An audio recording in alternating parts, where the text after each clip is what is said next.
This is my Elgin grade 74 pocket watch.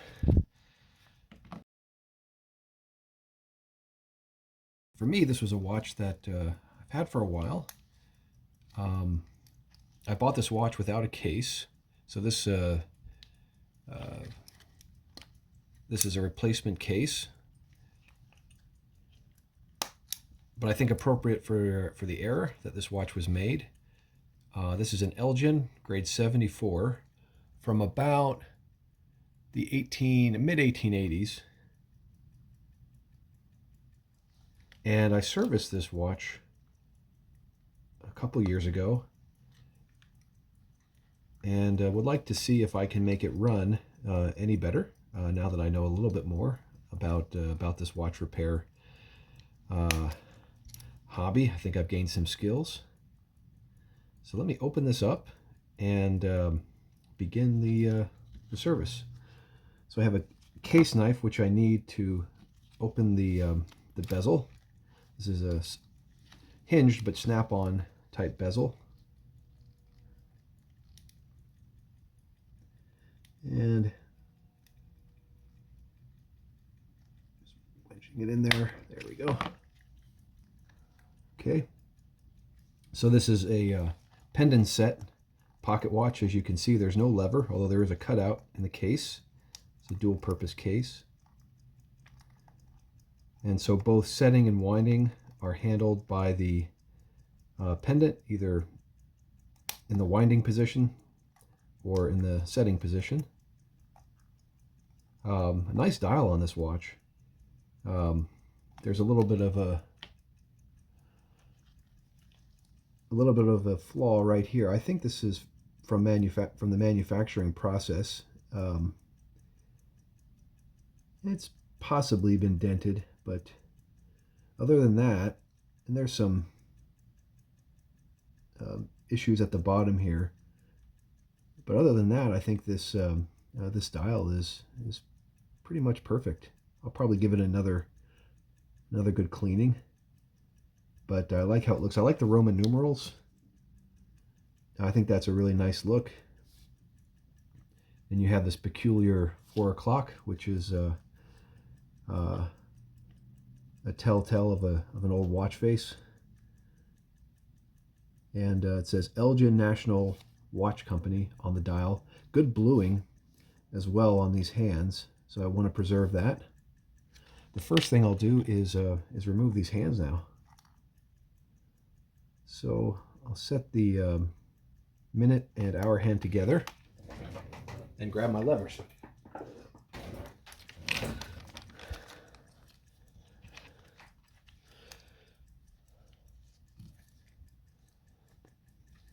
As always, I place a film of plastic on top because I don't want these hands jumping away. These levers make quick work of the hands. Looks like the hour wheel didn't come off. Let's grab that. I think it should be loose enough. Yep. I do recall the hour hand was loose and I tightened it on a staking set. Seems kind of loose, but maybe I'll tighten it a little bit more. Now the seconds hand I don't take off yet. I actually take that off along with the dial. The dial basically pries it up, and so I'll hold off on that. Now I need to open the back cover and remove the case screws. So we have this lid and this inner lid, which also needs the case knife. Okay, now you get your first look at the movement. I want to fix that lighting so it's a little bit brighter. There we go.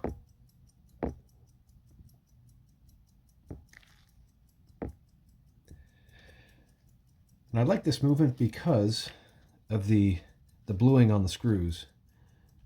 You know, the bluing is I believe original. I think one of these case screws is a replacement, but the bluing is done really well. This is a 11 jewel movement.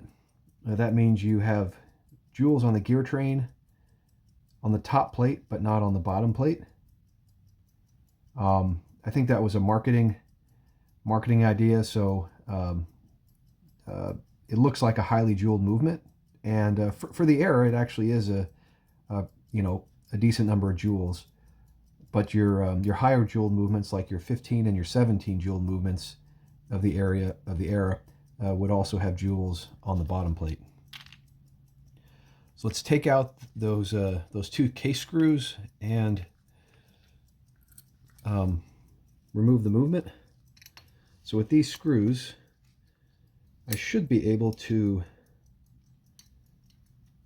just rotate them, because they're half screws, rotate them a little bit so they're out of the way of the bezel, and then that should come off.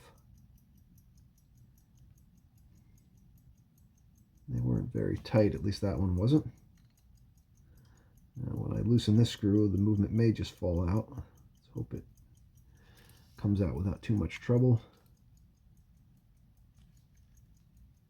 Ah.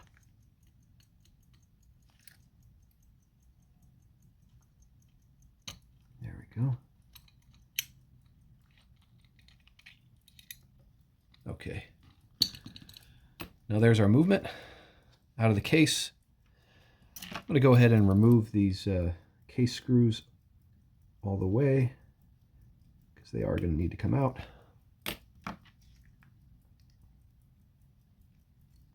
This is the replacement case screw. It's a little bit domed, and this is the original case screw, and the top of it is flat. Couldn't find an exact match. Really a nice bluing on the screws, though. All right, so let's get this balance taken off. And I'd like to loosen the balance screw and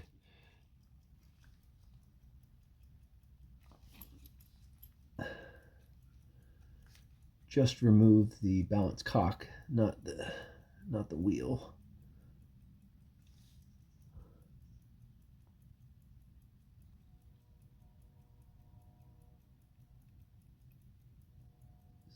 Let me loosen this screw just a hair.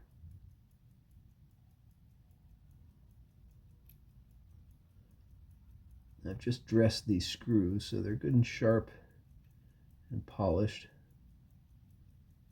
Okay. Now the collet is loose, and that's why it stopped ticking. Now I do want to make sure the balance is freed up from the regulator, and it is. Okay. Sometimes the regulator pins are close enough that it'll take the balance with it when you lift the balance cock. All right, we have the balance screw to remove. Okay. Okay. Now let's lift this balance and hope that the balance stays put. Yes. Okay. So there's the balance. Let's lift that up. Okay. Now recall this this balance cock had rather short pivots, and I always wondered whether they were modified or well, I originally thought that they were broken when I looked at it, but the end shake was good. The watch always worked fairly well, but the pivots are short. Maybe I'll try and capture that in my microscope so you can see a little better. I don't know if you can see the pivots here, but let's come back to that later. I'm going to set that balance in a safe place. Okay. Now we can flip the movement over. One thing I don't want to forget is that the mainspring is fully wound, and don't want to forget to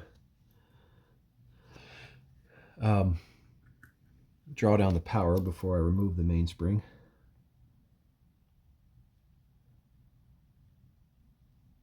So we have the dial screws to loosen. There are 3 of them. And even these dial screws look like they're blued.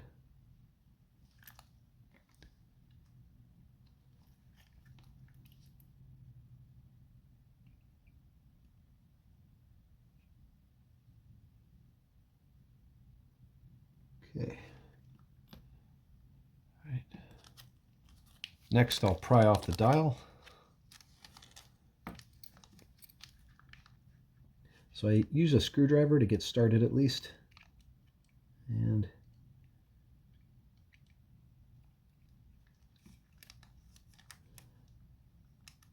so the action of prying up this dial also removes the second hand. That's why I keep this plastic film on top, just in case the seconds hand is tight, it might fly away. So there you see the dial is now removed with the seconds hand resting on top. Now I can safely drop out the seconds hand. I have the dial. It's a single sunk dial. That looks like a smudge of grease, but that is just baked into the dial. That won't come off. So that's from the factory. One of the dial feet is damaged, but there's just enough left to hold. So I'm going to put this away into a safer location.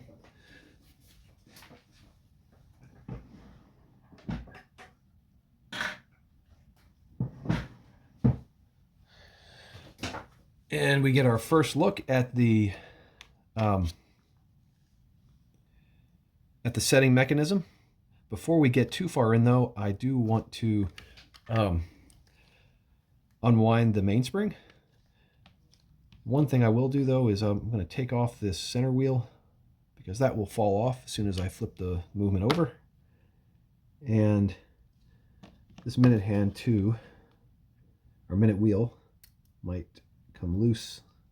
Sometimes you can take them off. But no, okay, it's covered by these 2 plates there, so it's not going to come off. Oh yeah, another thing to point out, yeah, this is the, now we're looking at the bottom plate now, and I just want to point out, here's the gear train. There are no jewels on this bottom plate. Some of these, because they're not jeweled, they're just brass bushings, or not bushings, but brass holes in the plate. These tend to wear, and I may have to close up 1 or 2 of these holes. It looks like this one here for the pallet fork is a bit worn, and I think this third wheel hole might be worn. So I'll take a closer look at that under the microscope later. It's probably a little bit of cleanup I can do. There's some evidence of old oxidation on this spring, so I'd like to clean that up if I can, and repolish the screw so the oxidation has also affected the screw. Now that might just be dirt. Let me see if it's just dirt. Yeah, well,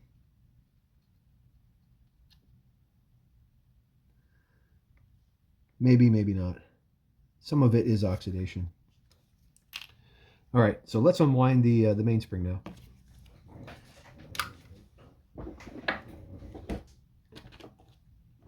Just need to grab my unwinding tool.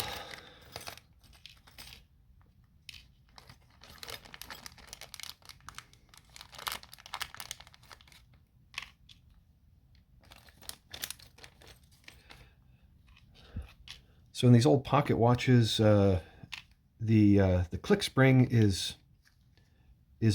inside, in between the 2 plates, so you can't access it from the outside, but they leave a hole where you can push in the click.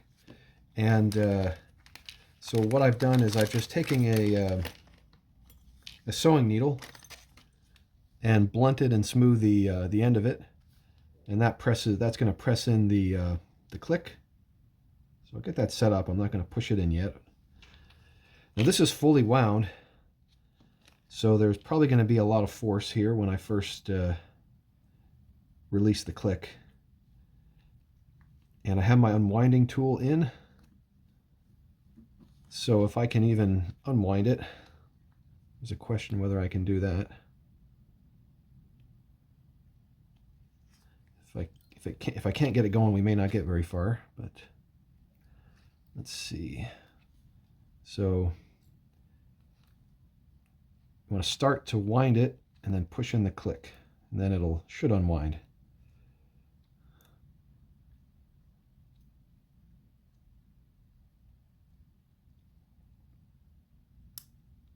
Okay, there it goes. It's unwinding now. I just want to let the power ease.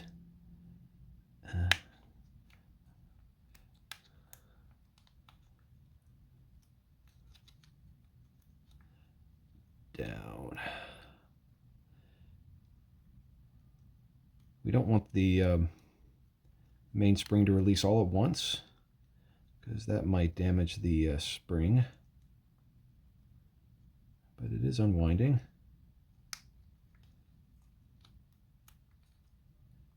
Still some power there. Okay, so now it looks like it's fully unwound.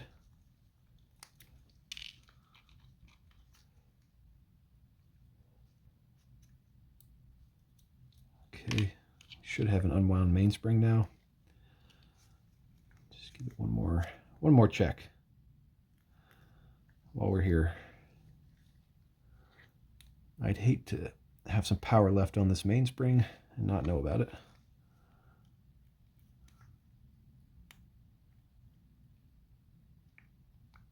Okay, I believe it's unwound. So first things first, let's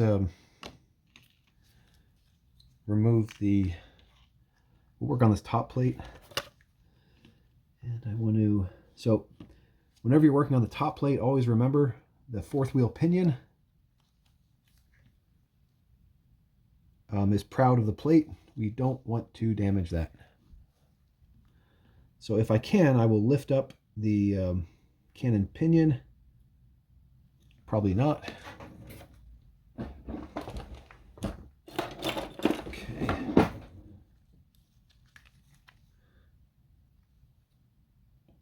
So I'm going to use a pin vise instead to grip that pinion. And with any luck, it'll come off. There we go. Okay. So I just lifted straight up. And there's the cannon pinion. Safely removed.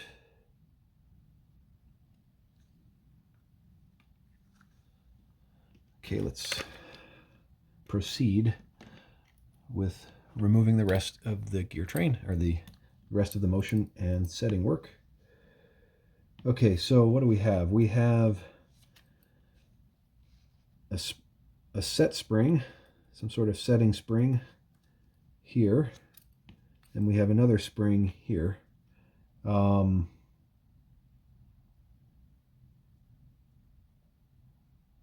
Maybe I can remove this plate first.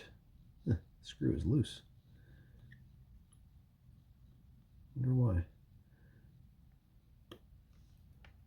I worked on this last, so I can't blame anyone else. Okay, now this spring is under tension, so might, oh, okay, not much tension. All right, so if we look at this plate, it's flat on the top, and there's a pin on the bottom, and that's for activating the setting mechanism. So I think what happens is the setting lever is on the other side of this plate, and the setting lever is what moves this this piece back and forth. I think that's what happens anyway. And there's another little gear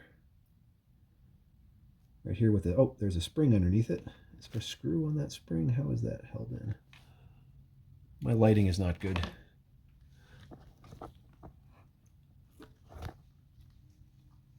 Yeah, there's a screw on that spring. So see, there's a spring right here.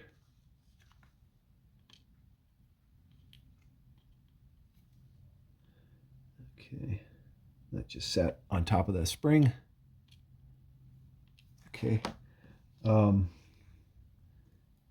I can remove the minute wheel, maybe? There we go. Set that next to the hour wheel. And let's remove this biggie spring.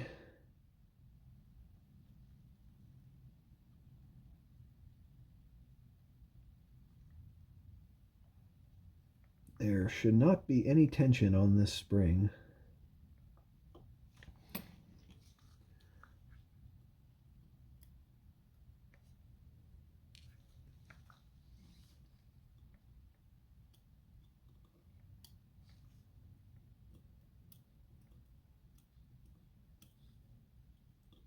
So why won't it lift up? There it goes. Okay. So here we have the yoke, and there's a winding wheel underneath, and an intermediate winding gear on this end. This is a left-handed screw right here.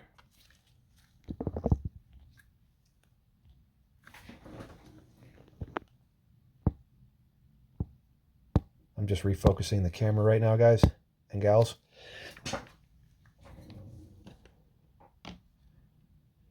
I'm considering whether or not to release the tension on this spring first.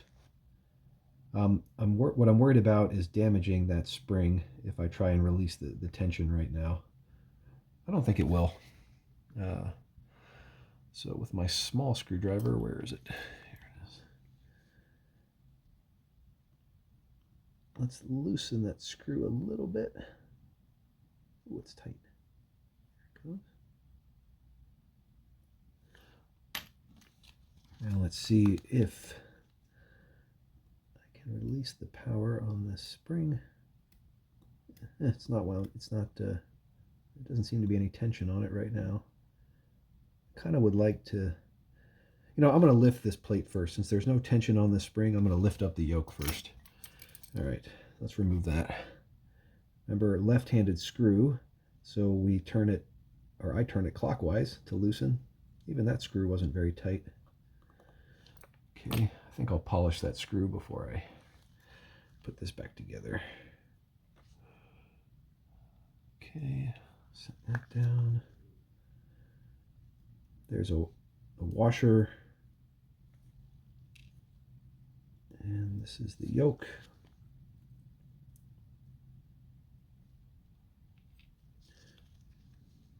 This is the winding gear.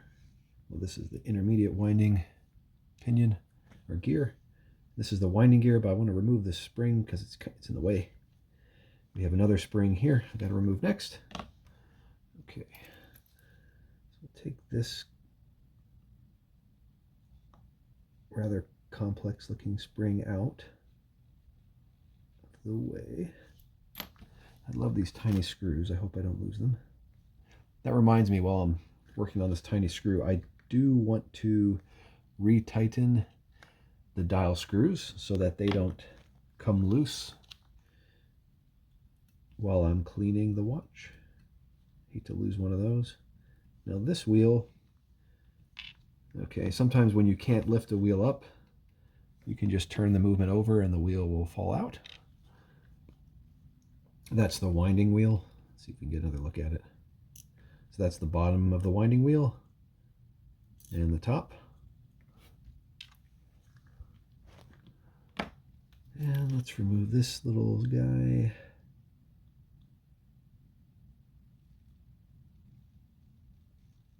I bet this spring is stubborn because I probably didn't remove this screw when I serviced it 2 years ago. Okay, that comes out not too bad. I bet getting the spring back in will be fun. Okay, again.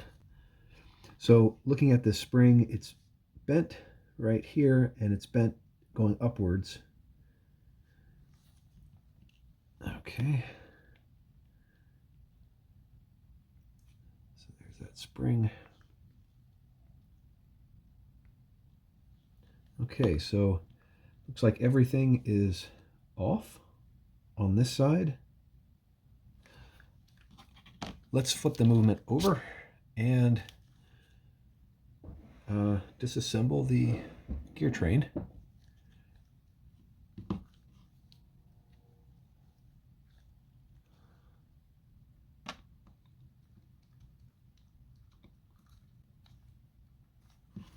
Okay. I think this plate will look much nicer when it goes through the cleaner. So we're going to remove the barrel bridge first.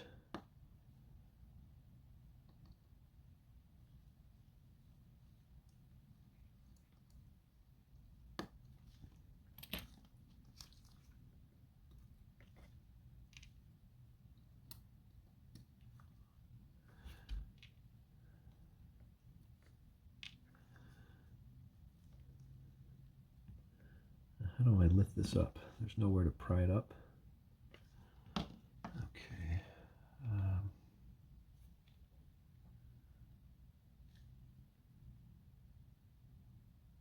Oh yeah, there we go. This should help. My trusty oiler. Oh yeah, I remember. I think I can start to wedge it up from... Oh yeah, you know, I did remember. This movement has a dust ring, which I need to take out. Yes. Okay, that might be holding the... I don't want to remove the plates before I take out this dust ring. So there's two dust rings, and they just slide in from the side. And they're kind of like little springs. There's one of them. And here's the other. All these 19th century movements, I think all of them, at least the full plate ones, had a dust ring of some sort. So this one has two. So now that you can see, I hope you can see the pillars. So there's a pillar. There's another pillar. There's three pillars. All right, with that off, I think now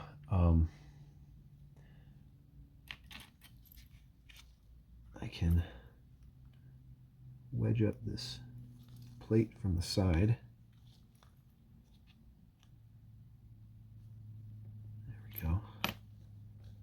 So now I have it a little bit loosened. Loosen it a little more. Okay, it's off. I think it's off.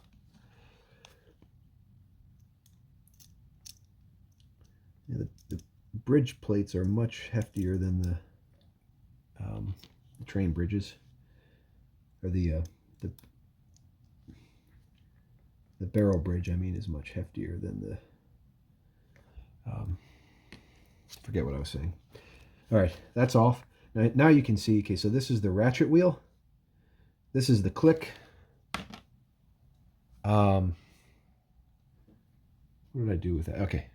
So when I was unwinding the mainspring, what was happening was this needle was going through and pushing this click away from the ratchet wheel, and that's what allowed me to unwind the mainspring.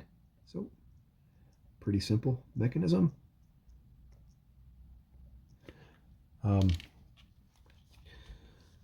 This is the winding gear, or the winding pinion. The setting lever is partially covered. We'll see that after. We can see that after I lift off the train bridge. But there's the winding pinion. There's two pieces there. There's like a foot that moves out when it's cased, and that pushes the setting lever. Okay, we'll get back to that. You don't know what I'm talking about till I show it. All right, this is the ratchet wheel, and notice which end goes up. So it's kind of smooth on this end, facing up, and on the other side, there's a relief. Also notice that it's keyed. It's probably easier to see from the bottom. So this is shaped like a square, and that keys with the mainspring arbor. Set that down. I might be able to lift out this click. Let's see if I can. I think I can. Okay, there's the click. So I get to see both sides. Maybe. Can't flip it over. There it is. There's the bottom. Okay. Okay. All right. So now let's remove the train bridge. I'm going to put this on my movement holder, not because I need to, but because it's just easier to film it when I do. I don't have to worry about me moving the movement back and forth and not being in the middle of the screen. Okay, so I apologize. The lighting is not great here, but I am going to refocus the camera a bit. That should adjust the lighting a little bit. There are 3 screws on this bridge.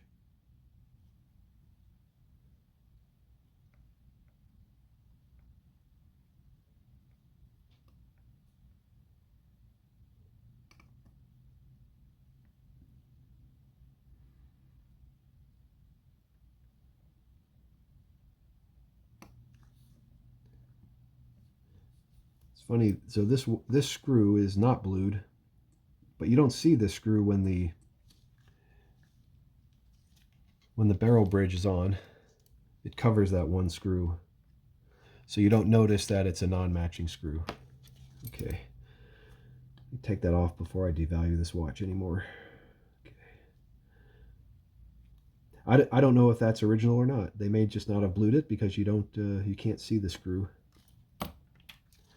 But I'll just make a mental note that that screw goes under the barrel bridge.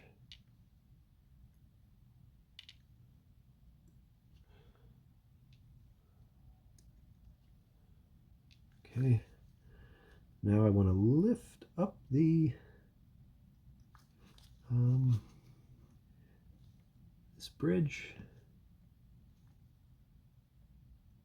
ease it up. Should come up without too much problem. Okay, there we go. Now I have the bridge off. Okay, it shows the jewels a little better, I think. Here's the underside. Everything on this watch has matching serial numbers. So I think there's a serial number on both bridges, 836, and everything matches. Let me disassemble the gear train now. The pallet fork, the escape wheel,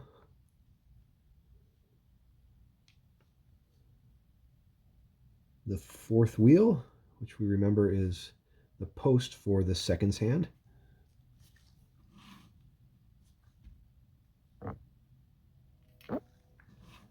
And then the center wheel.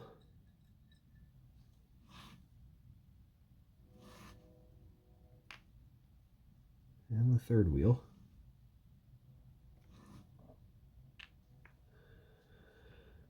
And the setting lever. Okay.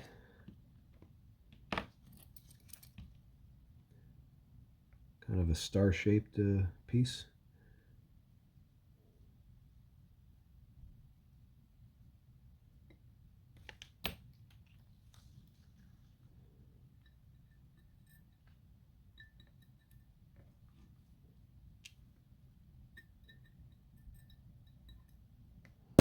Okay, we have one more spring. I'll remove this. This is the click spring. Get every last piece off. There's no tension on this spring, famous last words.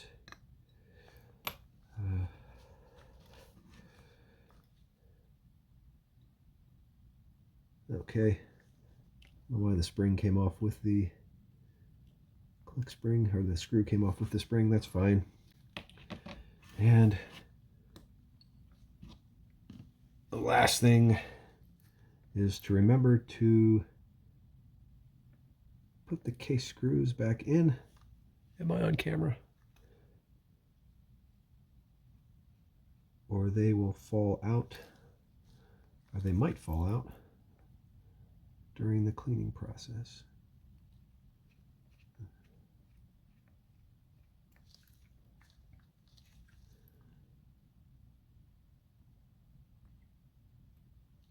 And now the watch is disassembled. All right. I will now clean all the parts and reassemble when I'm back. I'll be back in a little bit. And we're now at the end of the video. As I mentioned, I'll be cleaning the watch before reassembly. There are a couple of repairs I need to do. Some of the bushings were worn out, and those need to be closed. And turns out there's a tool I need to complete that repair, which is on back order. That's why I'm only showing the disassembly at this point.